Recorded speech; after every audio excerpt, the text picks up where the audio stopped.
कहिए राजमाता, ऐसा कौन सा काम कर दिया है जो हमें दरबार तक बुलाना पड़ा? बाबा जी मैं प्रणाम करती हूँ। आयुष्मान और पुत्र की हो। लेकिन बाबा जी क्या बात है? हमारे तो कोई पुत्र नहीं है। क्या? लेकिन बाबा जी कोई बात नहीं, सबसे पहले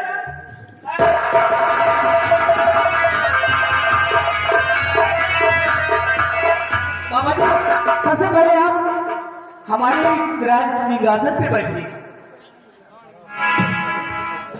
नहीं महाराज, हम लोग साधु संत हैं, जंगलों में जमीन पर आसन मार के बैठते हैं। ये हमारे लिए राज सिंहासन और कुर्सियां सब बेकार है। लेकिन बाबा जी हमारे यहाँ जो भी साधु संत आते हैं उसके लिए यही सिंहासन है। बाबा बैठिए। नारायण नारायण, ये तो बहुत ही अनर्थ बात है, लेकिन ठीक है, महारानी की बात रखने के लिए चलो बैठ जाते हैं।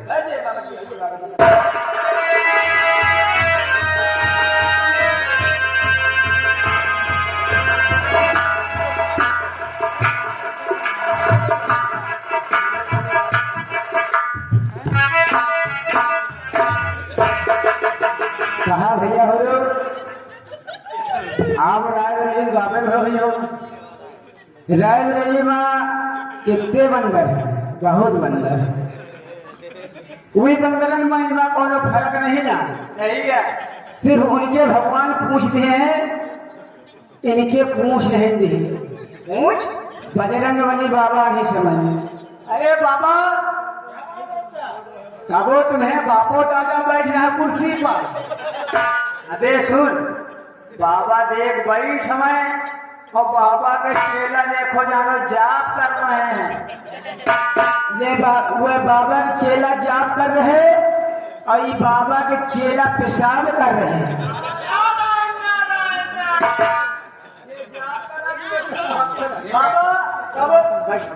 बाबा बैठे रहे ना बाबा। हमारा तुमका बैठा दिखाए कौन करना बैठा या कुर्सी पर। बाबा को चलो ठीक से बैठावा जाए।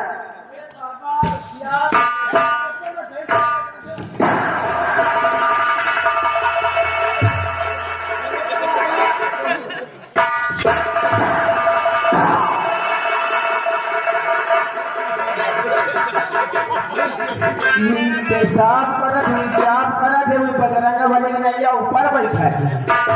बाबा जी एकदम बैठा जा, इसी तरह बैठा जाता है। मैं तो पहले ही कहा था बाबा जी मैं आपको इसलिए बुलवाई हूँ कि मेरी हस्तरेखा देखिए। बाबा जी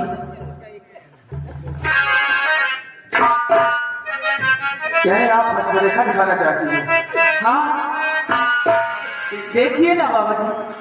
और साली लो शादी हुए तो बाबा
चिंता मत कीजिए। रही बात आपके भाग्य की है तो आपके भाग्य में जो कुछ लिखा है मैं अवश्य बता रहा हूँ। और योग तो ठीक कोई और दिखाता नहीं, फिर भी स्वामी का पता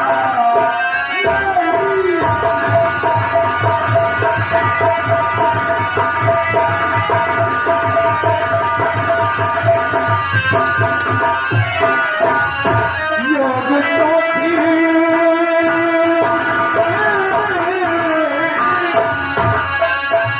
योग तो ठीक कोई दिखाता नहीं, फिर भी स्वामी का पता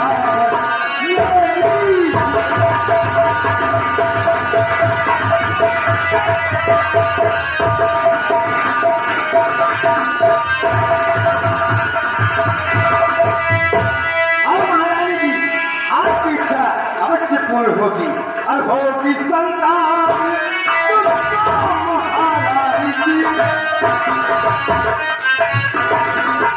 और होगी संतान तुमको महारानी की, जाके महलों में हम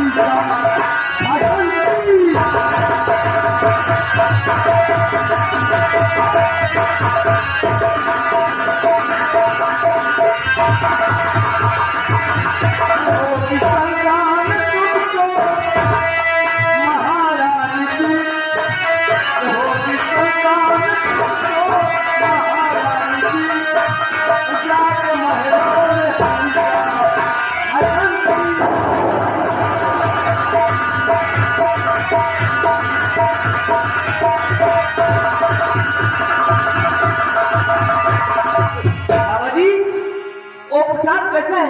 दीजिए ना मुझे। वो प्रसाद अवश्य मिलेगा तुम्हें। चेराम जी, गौरू जी क्या इतना मारूंगा दिमाग तेरा सही हो जाएगा। निकाल प्रसाद, जो प्रसाद तुझे वहां दिया था।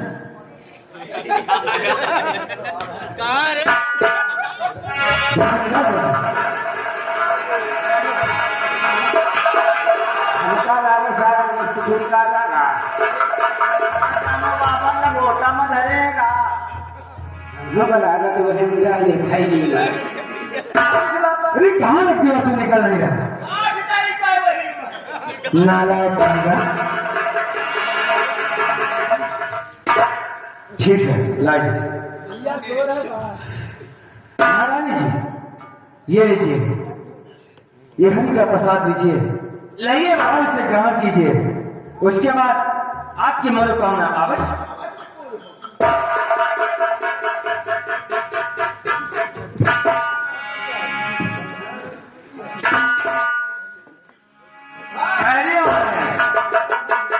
क्या हुआ भगवती? ठहरिए, अभी इसे नहीं खाना है आपको। आप अपने राज्य में जाइए और शाम को भोजन पान के बाद जब स्वयं कक्ष में जाना और सोने से पहले इसे ग्रहण कर लेना, आपकी मनोकामना अवश्य पूर्ण हो जाए। अच्छी बात है बाबा जी। ठीक है जाओ, बाबा जी को हमारी तरफ से एक थाल शादी और एक थाल हीरा देकर के रुक चेराम जी। चलिए बाबा जी आ सकते हैं। राजमाता की तरफ से एक थाल चांदी और एक थाल हीरा देकर आपको। ये सब बच्चे हम लोग वैष्णव महात्मा नहीं है, हम लोग कुछ नहीं लेते हैं। ये तो हुआ राजमाता की तरफ से आपको इनाम। लोग कल्याण के लिए हम लोग भ्रमण पे निकले हैं, हमें कुछ नहीं चाहिए बेटा। और गुरु जी हमारा इनाम स्वीकार करो। क्या देना चाहता है?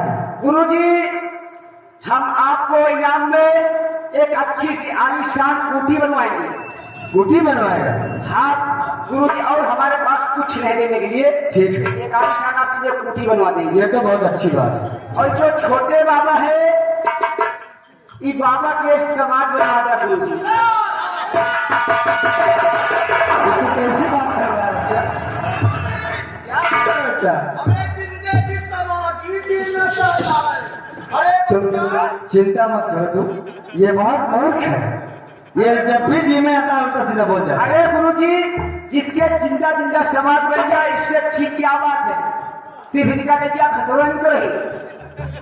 बहुत मूर्ख है तुम। ठीक है अच्छा राम जी आ सकते हैं। नारायण नारायण।